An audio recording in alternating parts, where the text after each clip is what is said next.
umukunzi wawe nimba akora ibi bintu aragukunda by'ukuri. Inshuti zasunjira mumeze mutero ndizera ko muri mwese mumeze neza. Uyu munsi ngiye kubabwira ibintu biranga umukunzi ugukunda. Niba ari umusore cyangwa se ari umukobwa, gusa wemenya ko nimba akora ibi bintu agukunda by'ukuri, nawe uzamura urukundo rwanyarwo kuko agukunda by'ukuri. Mbibutse yuko bamwe bashobora kubikora ariko batagukunda by'ukuri ari uburyarya. Niyo mpamvu ngusaba gushishoza kugira ngo utazagwa muri uzu rw'itikisi bavuga ngo ibintu ubwo nabyumvishe nkaba nzi ko ari by'ukuri ubwo arankunda by'ukuri. Hari abantu bazi kuryarya, hari abantu bazi kwihishahisha, ukaba wamukorera buri kimwe cyose akagugumaho kandi atari seriye.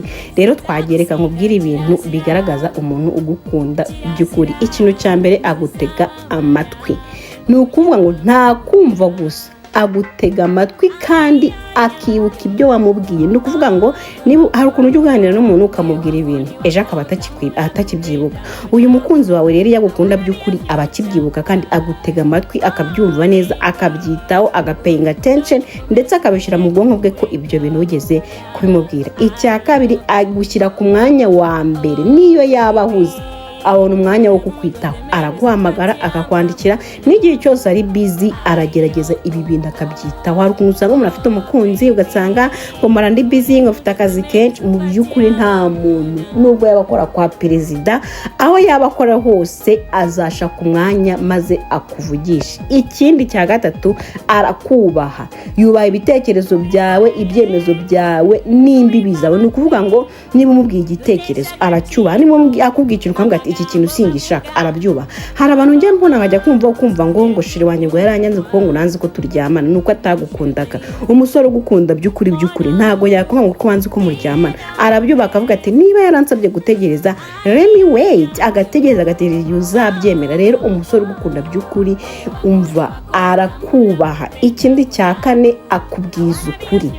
Mwino minsi nabonye abasore benshi basigaye babeshya bakakubeshya. Ni ukuri iyo umuntu agukunda akubwiza ukuri, urumva ntago yisha ibintu bikomeye. Niyo byaba bigoye kubivuga arabikubwira, niyo yaba ari ikosa yakoze ararikubwira, niba yaba ari ikintu kindi cyadanje gishobora gutera ikibazo hagati yanyu arakikubwira, akavuga ati aho kugira ngo azakimenye agikuye ahandi arabikubwira. Mureke mbabwize ukuri, hari umushuti wanjye wari umaze iminsi afite umukunzi, barakundana nk'amezi 6 yose, atazi ko umutipe afite umwana n'umugore iwabo mu gihugu. Yari umuzungu, barakundana ibintu biraryoha. Finally asanga afite umwana n'umugore. Yarececekeye, yaramwihoreye. Mu by'ukuri umuntu agukunda by'ukuri ashobora kubikubwira, akakubwira ati nge ndubatse cyangwa se namutenda, wenda akaba yagira akakubeshyamo gake ariko basi akabikubwira. Rero umuntu ugukunda by'ukuri akubwiza ukuri.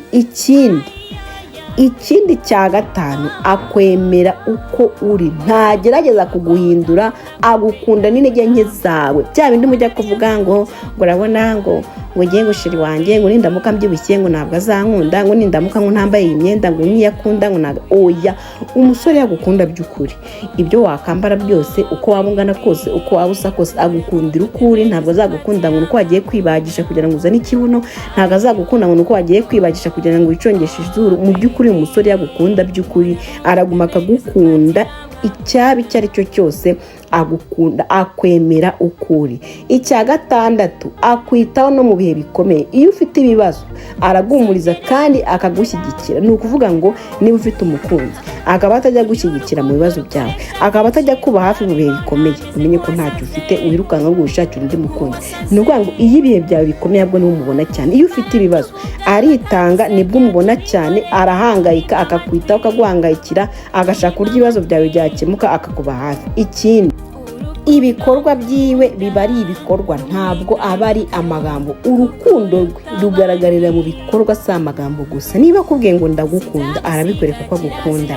Niba akubwiye ngo uyu munsi ndaza kukureba, arakora igishoboka cyose kuko azi kukureba. Niba akubwiye ngo nzakora ibi, amakinga sure ko abikoze. Iyi minsi basigaye mbona yiba kugira ngo ndagukunda, ugategereza urukundo ugaheba. Akagera wakubwira nzakujyana iwacu, ugategereza ugaheba. Akagirwa akubwira niwe nkunda wenyine, yewe kandi ukajya kubona nimugoroba ugasanga igihe cyose ari call waiting, ngo wakunda wenyine, igihe cyose ari kumwe n'abakobwa nk'igihe umubona. Umva, uyu mukunzi rero gukunda by'ukuri ari kwereka mu bikorwa, apana amagambo. Icya munani, ashyigikira inzozi zawe, nta guca intege, ahubwo aragufasha gukora no gutera imbere. Niba ufite uwo mukunzi rwose muryamye, kubera ko abantu benshi barababuze. Niba ufite umukunzi wumva watera imbere kandi agashyigikira inzozi zawe, niba waramubwiye ati ndashaka kuzaba iki, ndashaka kuzagera aha n'aha, akagufasha koko ibyo bintu agashaka kubigeraho, muryamye kuko uwo mukunzi ari seriye. Ikindi gikomeye cya 9, agira ishema, aterwa ishema no kuba uri umukunzi wiwe, nta guhisha, umva arakwishimira imbere y'abandi, arakugaragaza, akubwira inshuti ze, ntabwo aguhishahisha. Mureke mbabwire, hari umukunzi nari mfite, urumva akajya mbeshya akambwira ngo urabona ngo abantu ngo baramutse bamenye ko dukundana ngo baduteranya. Kucyumva ko baduteranya ngo urabona ngo abantu nibamenya ko dukundana ngo bazaduteranya ngo batume dutandukana. Urwo rukundo rwanyu nuko ruba rutari rukomeye. Ni gute ubwira umuntu ngo bazabatandukanye nibamenya ko mukundana? How? Waba utari seriye nawe. Urukundo rwa nyarwo uyu muntu arakwerekana, akakubwira abandi, inshuti ze zikaba zikuzi, yewe na bamwe muri famiye bakaba bakuzi, akaba proud yawe, mu nzira akagufata ukuboko. Apana bya bindi umwe agenda muri metero 5 n'undi 5 ngo mugiye ahantu hamwe, hahandi uvuga ngo reka tugende hariya ngo ntibabone ko turi kumwe. Iyo ni scam, nagaru urukundo. Ikindi, ashaka ejo hazaza hamwe nawe, agushyira mu migambi ye y'ahazaza, abavuga ngo twebwe aho kuvuga ngo ngewe. Niba ufite uwo mukunzi gusa abavuga ngo tuzagira ute, tuzashyingira igihe kiniki, tuzabyara abanaba, cyangwa ngiye ngumva numva nzabyara. Oya, ntago avuga ngo ngenza, aravuga ngo tuza. Aba yaragukunze, uyu muntu aba ari seriye.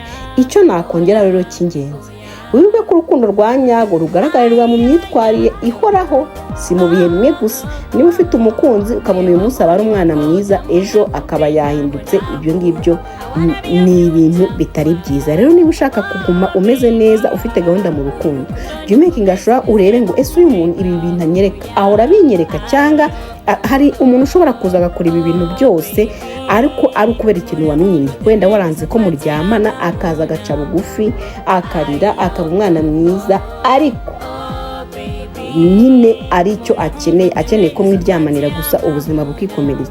Ibi byose akaba yaza akabikora, akagira ate, nyamara akeneye kugira utakeneye ko ugasanga nyine ikintu ashaka no kuryamana gusa. Niyo mpamvu rero inshuti zanjye mbabwira ngo mushishoze, mwitonde, kubera ko abasikamu babaye benshi, abantu basigaye babeshya urukundo, kandi niba hari ikintu kibabaza gitera agahinda ni ukumenya ko umuntu yakubeshya urukundo. Rero gushaka umukunzi biroroshye, aho kugira ngo ufailinge muri mariage wa failinga.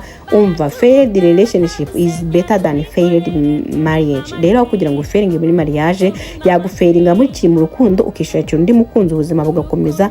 Mu by'ukuri twagiye dutandukana n'abantu benshi kandi ubuzima bwarakomeje. Niba rero uri kumubona ibimenyetso ukabona arabifite, mureke wikundira undi, kubera yuko kugira ngo uzakore divorce wazashaka utinze ariko ugashaka uwa nyawe. Rero kanda subscribe niba bwa mbere ugeze kuri YouTube ya Sonjera, maze nzajye nkugezaho ibiganiro byinshi kandi byiza. Ndabakunda cyane. Bibutse ko kuri YouTube channel yanjye nitwa Sonjera, nkora ibindi biganiro nk'ibi bijyanye n'urukundo, business z'ukuntu wakiteza imbere, uko watera neza n'ubwiza n'ibindi nk'ibi.